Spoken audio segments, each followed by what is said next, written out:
বা যদি দীপেন বড়ো পাৰ্টিত আহে ভৱিষ্যতৰ দিনত মই নাজানো আজিৰ দিনত কি হয় যদি আহে ক'ৰবাত আমাৰ এনেকুৱা ধৰণৰ চিন্তা চৰ্চা এটা চলি আছে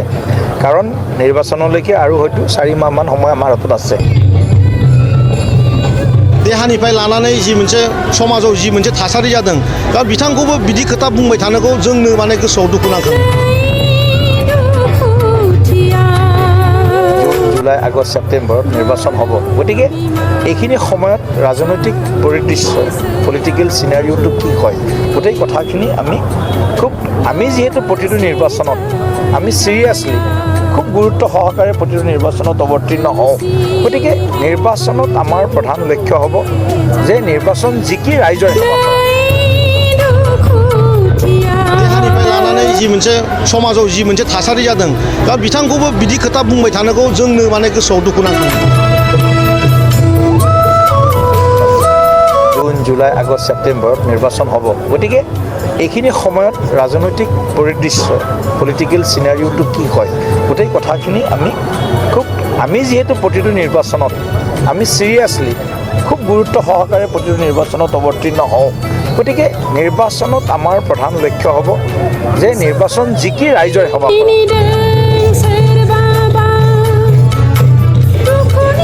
बे जाहैबाय जोंनि जि बिटिआर गोरोबथा गोजोन गोरोबथा आरो मानाव गेदेर प्रमद बर'नि जि गासैबो हारिखौ लानानै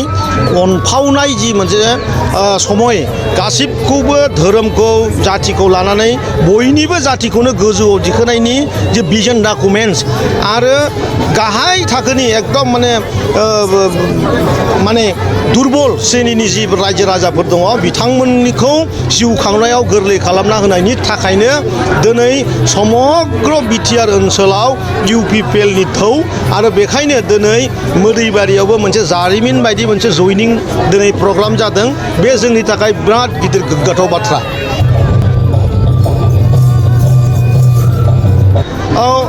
बुंनायाव सोर मा बुंदों जों बारा गुरुत्व होआखै खारन दाहालागै सरकार सोलिगासिनो दङ आरो गाबोनहालागै सोलिगोन गोलाव सिमां नुदों मानाव गेदेर भारतनि गिबि खुंथायगिरि नरेन्द्र मदि सारनि जि माने सिन्ता अमित शाह सारनि जि सिन्ता जोंनि बे बिटिआर ओनसोलखौ लानानै मोनसे गोग्गो थासारि बानायनायनि दा बेनिखायनो बे सोरनिबा मा बुंदों सोर मा बुङाखै बे खोथाया आं सानो दिनैनि समाव बिराद आर्लि बेयाव खुनु मिनिं गैया आरो गावबा गावनि राजनितिखौ गोरा खालामनो थाखाय माब्लाबा गावनि संगठनफोरखौ गोरायै माने प्रसेस खालामहोनो थाखाय किसुमान खोथाखौ बुंनाय जायो बेनिफ्राय गोबां मिनिं ओंखारो बेनिफ्राय पजिटिभ जुदि मिनिं ओंखारोबा फैगौ समावबो बिजेपि आरो इउपिपिएलआनो सरकार खालामगोन बेथ' आरो बयबो रायजो राजाया मिथिखागौ आरोखि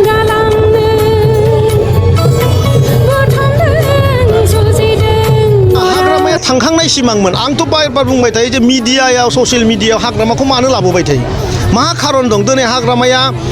अनथावथाव अबस्थायाव दङ आंनो दिनै गोबां सम हाग्रामाखौ सोंखारिबोदों दिनै बिथांनि जि माने थासारि बिथांनि जि माने देहानिफ्राय लानानै जि मोनसे समाजाव जि मोनसे थासारि जादों दा बिथांखौबो बिदि खोथा बुंबाय थानायखौ जोंनो माने गोसोआव दुखु नांखाङो खारन बिथाङाबो मोनसे समाव जेसेबां हागौ गावनि जाथिखौ बुं बा गावनि ओनसोलखौनो बुं गोबां एनार्जि होबोदों गतिके बिथाङाबो सनमान गोनां मानसि होननानै आं बुङो गतिके थांखांनाय जिउआ मोनसे माने गाज्रि सिमांमोन गाज्रि सिमांखौ फैगोननि जि माने समायना रमायना जि माने गोथां जिउ जों मोननो थांगासिनो दं बा मोनगासिनो दङ बेजोंहाय बेखौ रुजुनानै ससियेल मिडियाफ्राबो जाहाथे बे खोथाखौ गुबुंले जाहाथे खालामबाय थाया आं बेखौ नोंथांमोनखौ खावलायबाय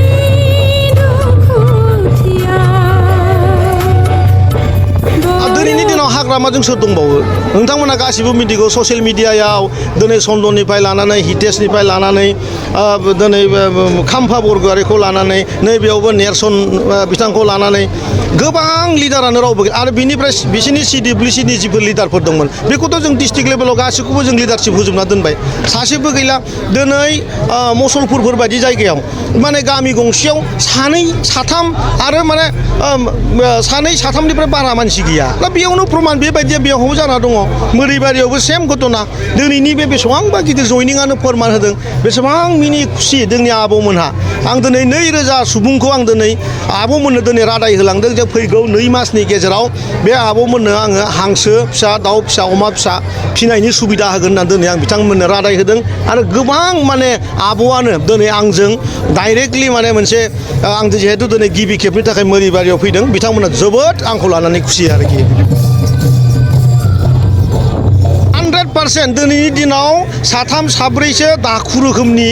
माने गुन्दा रोखोमनि माने दाबो जौ लोंनानै थैथ'वाखै थैहां जाजोब्बाय उदैया बुगाजोब्बाय खावलाया लर जाजोब्बाय मोखाङा नायजाला हिनजावाबो न'आव दोनलिया बेफोरबायदि फाग्ला माखासेफ्रा दाबो बिपिएफ खालामदों दाबो बिनिबो ट्रिटमेन्टखौ जों खालामगासिनो दं बिराद थाबैनो बिसोरखौबो जोङो फिट खालामहोगोन जों जिमाव थांहोगोन जोङो एक्सारसाइस खालामहोगोन रानिंआव लाबोगोन बिसोरखौबो थांना थानायाव गोथां देहाया बेसे इम्परटेन्ट बेखायनो जोङो भिसिडिसि लेभेलाव गासैखौबो दा अपेन मोनसे गासिबो जोङो दा जिम खाना खुलिदों जिम माने जिम जों बेबस्था खालामना होदों बेरगावआवबो खैथा जोंहा माबा मोनलायो बेरगावआव खैथा भिसिडिसि আছে আমার बेरगावआव भिसिडिसि खैथा আছে হ্যাঁ 57 নহয় भिसिडिसि মানে 14টা আছে 14টা भिसिडिसि 14টা জিমখানা হ'বলৈ গৈ আছে সাংঘাতিক ধৰণৰ কথা আমি ক'ত ইণ্টাৰেষ্ট দিছোঁ আগতে দিছিলে তেখেতসকলে ইউথৰ ক্লাব বনাই পেলাই তাত মানে গাহৰি বাজাৰৰ পৰা গাহৰি উঠাই আনি ভাজি পেলাই খাই মানুহ আমাৰ ল'ৰা ছোৱালীক মাৰি ফেলিছিলে তেখেতসকলে পেট ডাঙৰ হৈছে কোনোবাই চুগাৰ হ'ল মৰি গেল গ'ল্ড ব্লাডাৰ হ'ল কিবা হ'ল এতিয়া আমি কি কৰিছোঁ আমি এইকাৰণে জিমৰ খানা বনাই দিছোঁ তাতে ট্ৰেইনাৰ লগাই পেলাই এতিয়া প্ৰত্যেকটা भिसिडिसि 400টা भिसिडिसि 400টা অ'পেন জিম হ'বলৈ গৈ আছে তাত আৰু য়োগা চেণ্টাৰ আমি কৰিবলৈ গৈ আছোঁ তাত য'ত নেকি আমাৰ বয়সস্থসকলে অলপ মানে ৰানিং কৰি পেলাই খোজকাঢ়ি পেলাই পেডেলিং কৰি পেলাই আকৌ অলপ পিছত আহি পেলাই য়োগা চেণ্টাৰত